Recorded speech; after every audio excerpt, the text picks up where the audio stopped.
So headline ni kwamba ile big theory ambayo tulikuwa tunaitegemea is final here na ipo powered by Google. Hii tumeiona katika rumors kadhaa miezi iliyopita kwamba Google na Apple wanataka kufanya partnership. Sivyo hivyo tu, tukumbuke pia Google wamefanya partnership pamoja na Apple kwa sababu wanatumia search engine ya Google katika application ya Safari. Google wana pay billions of money kwa hawa Apple ili kuweza kuweka search engine katika Safari.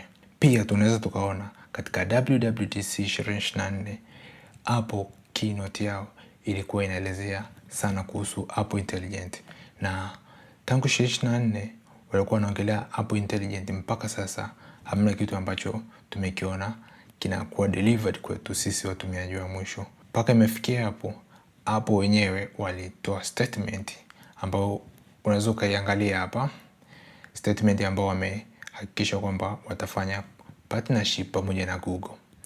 Na katika headlines ambazo zote zinaonyesha kwamba Apple wenyewe wameconfirm kwamba wanafanya partnership pamoja na Google, watawalipa billions of money Google ili waweze kuintegrate pamoja na Siri. Na kitu ambacho sana wamekiongelea ni kwamba kwani wameichukua Google, hawajachukua ChatGPT, hawajachukua nyingine. Kwa sasa hivi sasa wanafanya partnership pamoja na OpenAI ambayo ni ChatGPT. Kama unakuwa unaiuliza Siri complex, vitu ambavyo ni complex, kwa hiyo kwa sababu Siri yenyewe itakwambia imuulize ChatGPT, then ChatGPT atakusaidia kujibu yale maswali.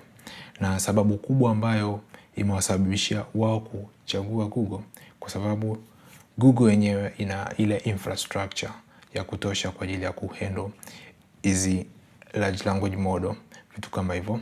Na sababu nyingine kubwa ambayo imewasababishia hapo waweze kufanya partnership pamoja na Google, Google ina a lot of data, ina data nyingi, na ile model yao ni multimodal kwamba ina uwezo kufanya zote taski zote. Kwa mfano inaweza kufanya kwa sauti, inaweza kufanya kwa video, inaweza kufanya kwa maandishi. Kwa hiyo inaweza kufanya vitu vyote kwa wakati mmoja. Hiyo ndio sababu nyingine. Na kitu kikubwa ambacho wamekiongelea sana, wataitumia kama foundation model. Foundation model ni kwamba ile model itatumika katika operating system yao kabisa, itakuwa ndani kabisa, haitakuwa kama vile ChatGPT ilivyo. Kwa hiyo itatumika kama foundation model. Unaweza kuiuliza baadhi ya maswali, ingia katika email, fanya kitu fulani, ingia fungua katika application fulani, vitu kama hivyo ambavyo itakuwa ina uwezo kufanya. Ndio maana wakachukua kama vile foundation model. Kwa unaweza kuiona katika clear statement ambayo watafanya na Google ile partnership. Swali ni kwamba kwa sababu Google kama Google wenyewe wanapokuwa wana train zile model zao, wanavozifundisha zile model zao, wanatumia zile data za users. Na Apple kama Apple wenyewe wanapenda privacy.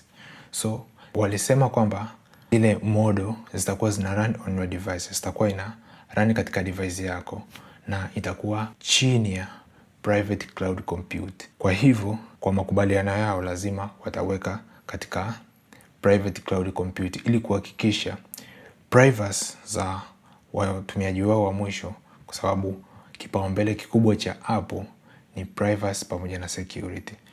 Na watahitaji kabisa kuhakikisha data za watumiaji wake haziwi kuwa zinatumika kwa ajili ya kufunza zile model. Apple pamoja na Google lazima watahakikisha zile model zinakuwa zinawekwa katika server za Apple na zinakuwa zina run in a private cloud compute.